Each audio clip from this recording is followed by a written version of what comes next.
السلام علیکم۔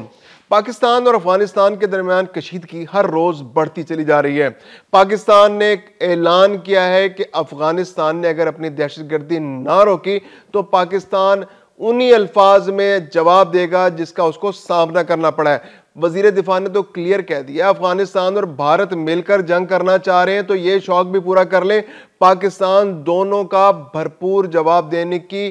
بھرپور صلاحیت رکھتا ہے اور ایسا جواب دے گا کہ دونوں یاد رکھیں گے۔ بھارت تو مئی میں پہلے ہی دھول چاٹ چکا ہے اور افغانستان کو پاکستان نے اکتوبر میں دھول چٹائی ہے، اور اب اگر افغانستان اور بھارت نے مشترکہ طور پر پاکستان کے اندر دہشت گردی کی کارروائیاں کی تو پاکستان ان کا ہر صورت منہ توڑ جواب دے گا۔ دوسری جانب تجارت بھی اب ختم ہونے جا رہی ہے، بلکہ ختم ہو چکی ہے۔ پاکستان نے تو سرحدی راستے تجارت کے لیے بند کر دیے۔ اب دوسری جانب افغانستان نے بھی اپنے تاجروں کو الٹیمیٹم دے دیا ہے کہ 3 مہینے کے اندر جو کچھ پاکستان سے منگوانا ہے منگوا لیں، اگر رستے کھل گئے وہ بھی مشروط ہے رستوں کے کھلنے سے۔ اس کے بعد آپ نے پاکستان سے کوئی تجارت نہیں کرنی، نہ افغان ٹرانزٹ روٹ کو استعمال کرنا ہے، نہ پاکستان سے کچھ امپورٹ کرنا ہے، نہ ایکسپورٹ کرنا ہے۔ اس کے علاوہ آپ نے اگر استعمال کرنا ہے تو ایران کا راستہ استعمال کرنا ہے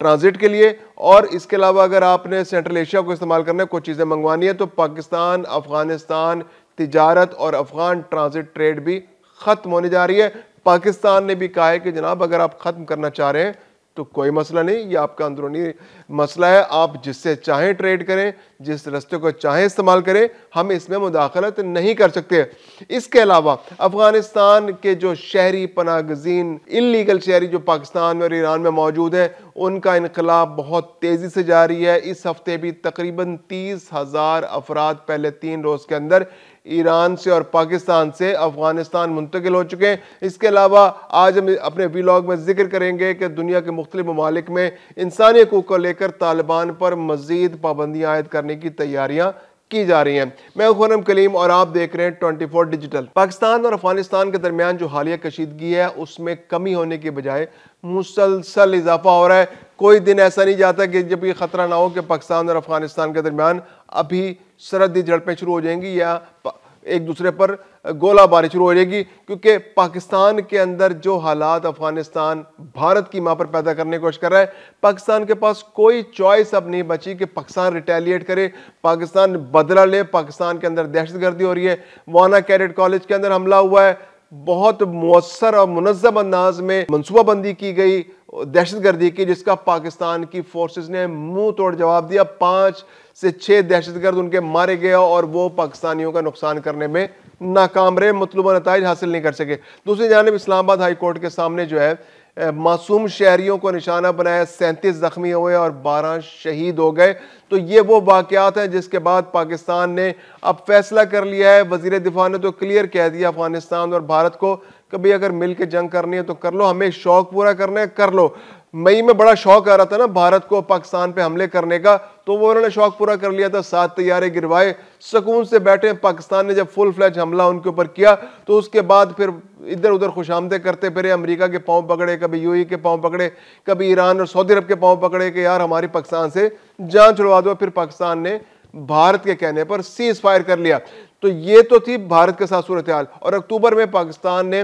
تھوڑا سا ٹریلر دکھایا ہے افغانستان کو اور ان کی عقل ٹھکانے آ گئی تھی اس وقت، پھر خود ہی بھاگ بھاگ کے سیز فائر کر رہے تھے۔ پھر ان کے وزیر خارجہ کبھی فون کر رہے تھے کسی ملک کو، کبھی کسی ملک کو۔ تو اب چونکہ افغانستان کو آتا دہشت گردی کے علاوہ کچھ نہیں ہے، وہ تو ان کی فطرت میں دہشت گردی شامل ہے، انہوں نے سازش کرنی ہے، پڑوسی ملکوں کو تنگ کرنا ہے، وہاں پہ پلاٹ کرنے ہیں، وہاں پر اپنے ملکوں میں دہشت گردوں کو ٹرین کرنا ہے، دنیا بھر کے جتنے جرائم پیش ہیں ان کو اپنے ملک میں پناہ دینی ہے، ان کی ٹریننگ کرنی ہے اور ان کو پھر ان کے ممالک میں لانچ کرنا ہے۔ یہ پورے خطے کو یہ پرابلم ہے، چین کو بھی یہ پرابلم ہے، پاکستان کو بھی یہ پرابلم ہے، ایران کو بھی یہ پرابلم ہے، سینٹرل ایشین سٹیٹس کو بھی یہ پرابلم ہے، اور افغانستان کے اپنے شہریوں کو یہ پرابلم ہے کہ اس کو افغانستان کی طرف سے جو طالبان رجیم ہے اس کی جانب سے اس طرح کے مسائل کا سامنا کرنا پڑ رہا ہے۔ تو اب یہ صورتحال تو بڑی کلیئر ہوگی۔ کل گزشتہ روز جو ہے وہ پاکستان کو گیدڑ بھبکیاں دے رہے تھے، ان کے برادر عبدالغنی جو ہے وہ گیدڑ بھبکیاں دے رہے تھے کہ جناب ہم اب پاکستان کے ساتھ تجارت نہیں کریں گے، ہم نہ امپورٹ کریں گے نہ ایکسپورٹ کریں گے، اور انہوں نے اپنے تاجروں کو الٹیمیٹم دے دیا ہے کہ بھئی آپ نے 3 مہینے کے اندر اگر پاکستان کے ساتھ کوئی ٹریڈ کرنی ہے کر لیں، آپ کے اگر کوئی پاکستان کے راستے کوئی کنسائنمنٹس آ رہی ہیں دنیا بھر سے تو کراچی پورٹ پر آ رہی ہیں تو وہ آپ ریسیو کر لیں۔ اب پاکستان کا نہ اپنے راستہ استعمال کرنا ہے اور نہ آپ نے پاکستان کے ساتھ تجارت کرنی ہے، اور متبادل رستہ جو آپ کے پاس ہے وہ اب ایران کا آپ نے رستہ استعمال کرنا ہے، وہاں سے ٹریڈ کرنی ہے یا پھر سینٹرل ایشین اسٹیٹس کے ذریعے آپ نے ٹریڈ کرنی ہے، جو بھی ضرورت کی چیزیں آپ کو چاہیے وہ آپ نے ٹریڈ کرنی ہے۔ پاکستان نے اب ان کا خیال یہ تھا کہ پاکستان کہے گا جناب کہ آپ نے تو بڑی زیادتی کر دی، ہم آپ کے سامنے گھٹنے ٹیک دیتے ہیں، ہم آپ کا ہر مطالبہ ماننے کو تیار ہیں، آپ نے دہشت گردی کرنی کر لیں، آپ نے ٹی ٹی پی کے جو دہشت گردوں کو اپنے پاس پرورش کر رہے ہیں ان کو پرورش کرتے رہے، ہمارے ملک میں آ کے تھوڑی بہت دہشت گردی بھی کرا لیں۔ تو ایسا کچھ بھی نہیں ہوا، پاکستان نے کہا نہیں کرنی نہ کرو، ہمارا روٹ استعمال نہیں کرنا نہ کرو، کراچی پورٹ استعمال نہیں کرنا نہ کرو، آپ نے ہم سے ٹریڈ نہیں کرنی نہ کرو، یہ آپ کا اندرونی معاملہ ہے، جس سے چاہیں آپ ٹریڈ کریں، جس سے چاہیں آپ ٹرانزٹ روٹ استعمال کریں، تو یہ تو آپ کو ہم نہیں ہم تو پہلے آپ کا رستہ روکے بیٹھے، ہم تو آپ کے ساتھ تجارت کرنا ہی نہیں چاہتے، ہم تو آپ کو افغان ٹرانزٹ روٹ بھی استعمال نہیں کرنا دینا چاہتے، کیونکہ آپ کی وجہ سے ہم مسائل کا شکار ہیں۔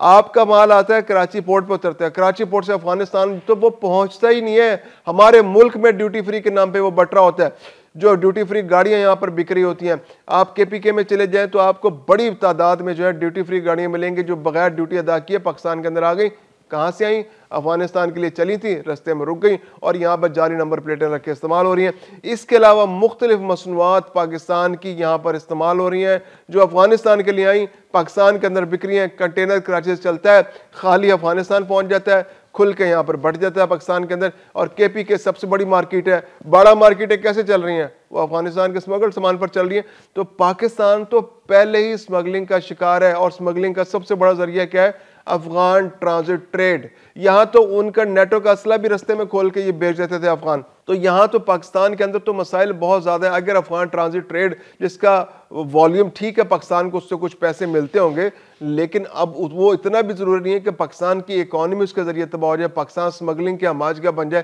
سمگلنگ کے سامان کی منڈیاں بن جائیں، یہاں پر بڑا مارکیٹیں بن جائیں، یہاں پر جعلی دستاویزات پر گاڑیوں کے کاغذات بننے شروع ہو جائیں اور ڈیوٹی فری گاڑیاں یہاں پر سستی بکنا شروع ہو جائیں، تو یہ تو پاکستان کی اکانومی کے لیے بہت بڑا خطرہ تھا۔ تو پاکستان گورنمنٹ نے اس پہ کوئی حیرت کا اظہار نہیں کیا، نہ اس پر کوئی ریئیکشن دیا، بلکہ ایک طرح کہا جائے تو خیر مقدم کیا کہ بھائی آپ نے کرنا ہے ایران سے لیں، اور ایران کے ساتھ کرنے کا معاملہ یہ ہے، تجارت کرنے کا معاملہ یہ ہے کہ ایران کا روٹ زیادہ کمپلیکس ہے، زیادہ مشکل ہے، وہاں پر زیادہ ایکسپینسز ہوتے ہیں، یعنی اگر آپ کوئی چیز 100 روپے کی پاکستان کے رستے افغانستان کے اندر آتی ہے تو وہ اگر آپ ایران سے منگائیں تو وہ آپ کو 125 روپے 130 روپے ملے گی۔ اس کے علاوہ جو یہاں پر جو ازبکستان، ترکمانستان سے، تاجکستان سے سامان آتا ہے، وہ تو خود لینڈ لاک کنٹریز ہیں، تو ان کے پاس تو وہ خود امپورٹ کرتے ہیں، تو وہاں سے دنیا کے مختلف ممالک سے، روس سے، چین سے ان کے پاس سامان آتا ہے، تو وہ تو پہلے ایکسپینسو ہوتا ہے، اور اگر افغانستان وہاں سے منگوائے گا تو پہلے یعنی کہ اس پر 30% اور 40% اضافہ ہوگا۔ اور پاکستان سے ٹریڈ روکنے کا مطلب یہ ہے کہ آپ نے جو اخراجات آپ کے ہیں، آپ کی مارکیٹ کے اندر بلیک مارکیٹنگ شروع ہو جائے گی،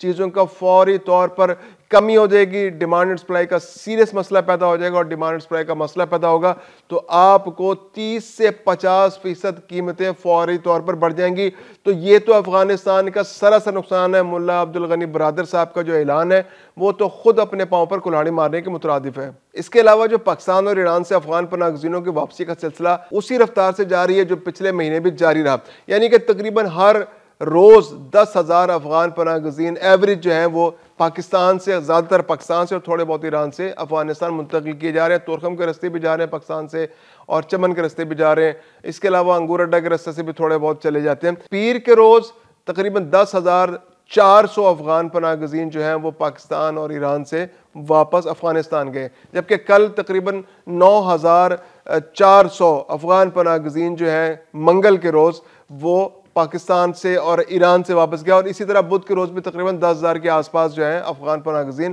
واپس جا رہے ہیں۔ تو اس جو ہفتے کے پہلے 3 دنوں میں تقریباً 30,000 افغان پناہ گزین جو ہیں وہ واپس افغانستان جا چکے ہیں۔ تو یہ رفتار کم ہونے کا نام نہیں لے رہی، اس میں اضافہ ہی ہو رہا ہے، اور آنے والے دنوں میں اس میں مزید تیزی ایکسپیکٹ کی جا رہی ہے۔ اس کے علاوہ ایک اور بہت اہم خبر آپ سے شیئر کرنی ہے، وہ یہ کہ جو آسٹریلیا ہے اس نے کہا ہے جی کہ انسانی حقوق کی بہت پامالی ہو رہی ہے، افغانستان کے اندر خواتین کے ساتھ بہت زیادتی کی جا رہی ہے، خواتین کو حقوق نہیں دیے جا رہے، پھر یہ کہ انسانی حقوق کی وائلیشنز ہو رہی ہیں، وہاں پر جرائم، وہاں پر جو عام شہری ان کو ان کی سہولیات پرووائڈ نہیں کر رہی، ان کو ان کے بنیادی حقوق نہیں دیے جا رہے۔ تو طالبان پر مزید پابندیاں لگانے کی آسٹریلیا نے تیاری کر لیا ہے۔ پھر اس کے علاوہ جو تعلیم کا ایشو بہت بڑا ایشو ہے، اب تو ہسپتالوں میں بھی انہوں نے ایک نیا رول پاس کیا جی کہ جو خواتین برقع نہیں پہنیں گی ان کا سرکاری ہسپتالوں میں علاج نہیں ہوگا۔ ہسپتال آنے کے لیے آپ کو خواتین کو پہلے برقع پہننا ہے، پورا وہ جو شٹل کاک برقع شاید انہوں نے کہا ہے کہ وہ اگر یا پھر کوئی اور برقع وہ پہن کر آپ نے اپنے آپ کو پوری طرح ڈھک کر پھر ہسپتال آنا ہے۔ اگر آپ پوری طرح ڈھک کر نہیں آئیں گے تو آپ ہسپتال میں داخل نہیں ہو سکیں گے، اور داخل نہیں ہوں گے تو آپ کا علاج نہیں ہو سکے گا۔ تو اس طرح کے بہت سارے مسائل ہیں جو دنیا بھر میں افغانستان پہلے اپنے آپ کو تماشا بنا رہا ہے، پرائمری سے آگے وہاں بچیوں کو تعلیم نہیں حاصل کرنے دیا رہی۔ تو ٹرائبل کلچر کی بھی بہت بدترین صورتحال ہے۔ ٹرائبل کلچر میں بھی بہت اچھے لوگ رہتے ہیں جو بچیوں کی تعلیم پر بہت توجہ دیتے ہیں۔ پاکستان کے اندر جو پاکستان کا KPK صوبہ جہاں پہ بہت سارے علاقہ ٹرائبل بھی ہے، تو وہاں کے تو بہت سارے ایسے سٹوریز ہیں، سکسیس سٹوریز ہیں کہ جہاں لوگوں نے دنیا کے لیے مثال بن کے دکھایا کہ انہوں نے اپنا روزگار چھوڑ دیا اپنے بچوں کی تعلیم کے لیے، انہوں نے اپنے آپ کو ڈیڈیکیٹ کر دیا کہ بہت دور میلوں دور روزانہ لے کے جاتے ہیں بچوں کو، اپنی بچیوں کو پڑھانے کے لیے، اور پھر وہیں پر رکے رہتے ہیں، اور پھر بچوں کی تعلیم جب مکمل ہو جاتی ہے اسکول کی تو انہیں لے کر واپس آتے ہیں۔ تو ایسے بہت سارے والدین ٹرائبل کلچر کے اندر ہی موجود ہیں، لیکن افغانستان کا جو ٹرائبل کلچر ہے یہ بہت بدترین ہے، کیونکہ یہ ایک حکومت ہے، ایک رجیم ہے جس نے اس پورے کلچر کو امپلیمنٹ کر دیا اور پوری افغانستان کی عوام کو، وہاں کی خواتین کو، وہاں کی بچیوں کو تعلیم سے محروم کر دیا۔ وہاں کی بچیاں اعلیٰ تعلیم حاصل نہیں کر سکتی، وہاں کی بچیاں ڈاکٹر انجینئر نہیں بن سکتی، وہاں کی بچیاں ایکسلنس نہیں تعلیم میں حاصل کر سکتی، وہ اعلیٰ تعلیم حاصل نہیں کر سکتی۔ تو یہ بہت بڑا عالمی ہے، عالمی برادری بھی اس پر توجہ دے رہی ہے، آسٹریلیا پابندی لگانے جا رہی ہے۔ اس کے علاوہ دنیا کے باقی ممالک بھی پابندی لگانے کے لیے پہلے ہی بہت ساری پابندیاں افغانستان پر لگ چکی ہیں طالبان رجیم کے آنے کے بعد، اور اس میں اضافہ ہونے کی توقع ہے۔